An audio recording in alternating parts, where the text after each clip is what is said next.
sa laut. Wala pa si Jesus gato nga time. Niabot ng bagyo, niabot ang hangin, di kuso-kuso sa hangin ang ilang sakayan.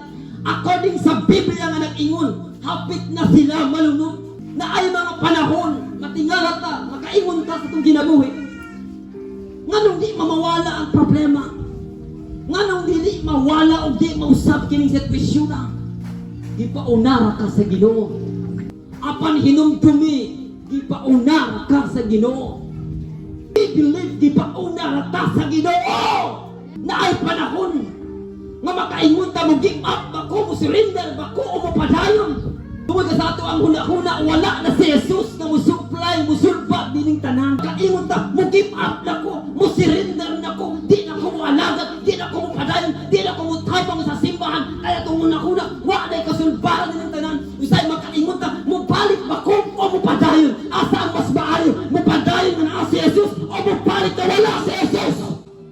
Asa ang mas maayo? Mo give up ka, nga wala na tabangan ni Jesus o mo padayon na tabangan ka sa Ginoo.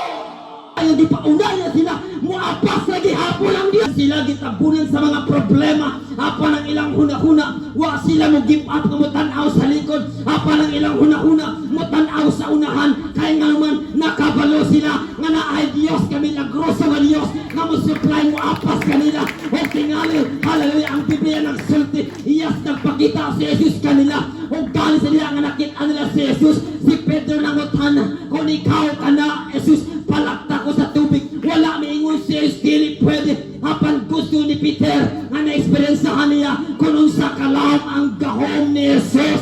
O dito minaog si Pedro, iyang gibayaan ang 11 ka disipulo. Hallelujah, nga naglakaw si Pedro, miatog ang Jesus. Yes, gawas ka na ay bagyo nga ilang hallelujah, nga ilang masagubang sa